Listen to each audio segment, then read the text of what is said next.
Hi, this is a tribute to Sven Göran Eriksson. He recently passed away from pancreatic cancer. Um, he was born on February the 5th in 1948 in Sunne, in western Sweden. Not well, not too far from the Norwegian border, and he grew up in that area. He um, started playing football for, I think it's Degerfors, at the age of 16. And no, no, that's who he's manager of. So he started playing for at the age of 16, and he carried on playing for two or three clubs, I think. And I'm not going to go into detail, but yeah. And so he gave up football at the age of 27 and decided to go into coaching. He also studied economics, and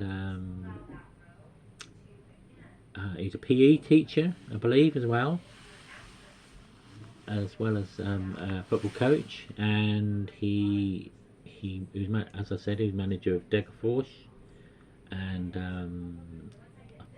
there was then he became a very young manager at IFK Gothenburg, or IFK Göteborg, and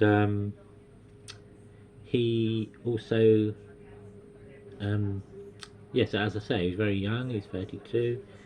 He was under the influence of a person called Tord Grip, and Tord Grip was interested in the English style of football, and that was influenced by the likes of what's his name? I can't remember now.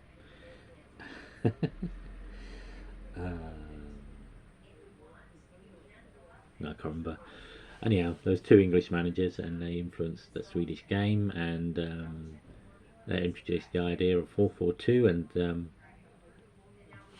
and Sven introduced this style of football for the IK Gothenburg team. And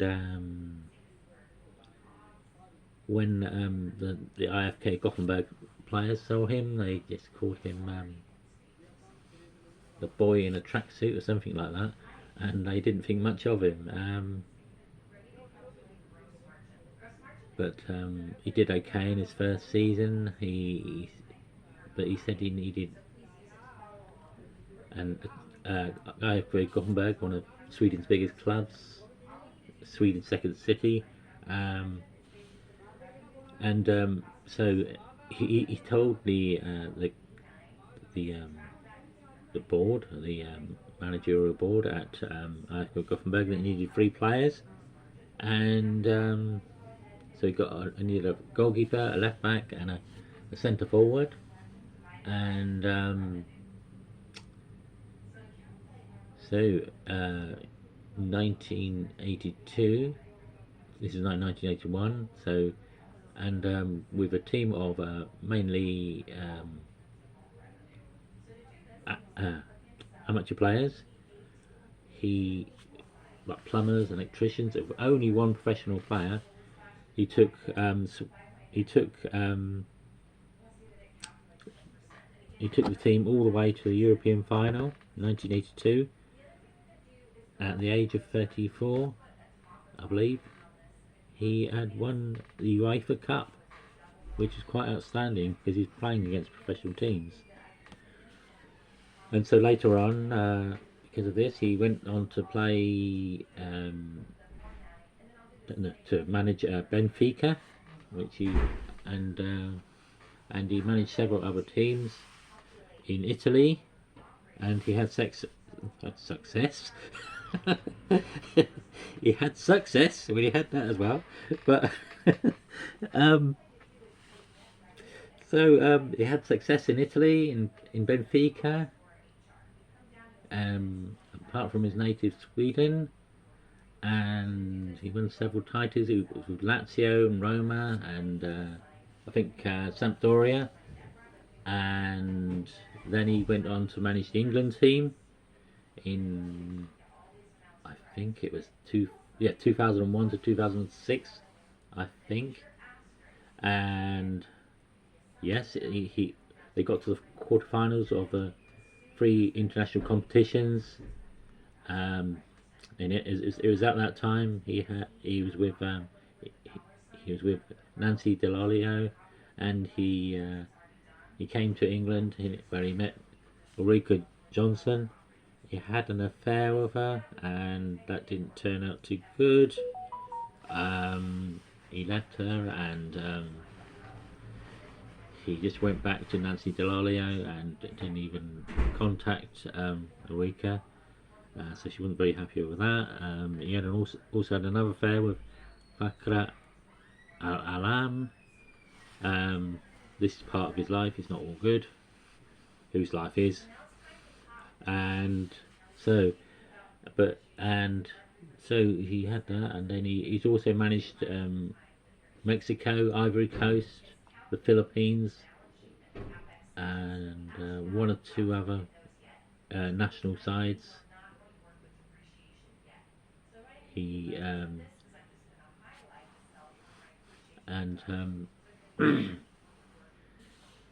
yes, he was always a very patient man, a very kind man, kind man and friendly, and wanted to talk to everyone.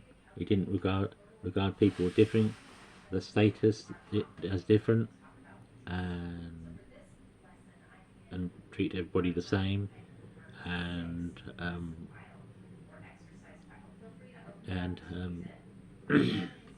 he passed away, and he's left 2 children, Lena Eriksson and Johan Eriksson, and he had a brother, I believe, as well. I can't remember his name. And so yes, he was out for a 5k run in January this year, and when he had finished the run, he collapsed, and then of course he had to go to the hospital, and he found out that he had terminal pancreatic cancer, and so he basically, well, he stayed. He just wanted to stay near his old town where he came from, and David Beckham went to visit him recently, not too long before he died, and brought him some bottles of wine, and I think he had a good relationship with the players, in general, and and he was always get on well with the press and the media, and he passed away last Monday. I think it was the 26th of August, and yes, sad to hear. And also I'm doing this tribute because not only is it because I'm doing this channel, because not only because it happens to be Swedish, and because obviously I'm a football fan. So because I'm a football fan, and he happens to be Scandinavian, it seems quite appropriate that I should do a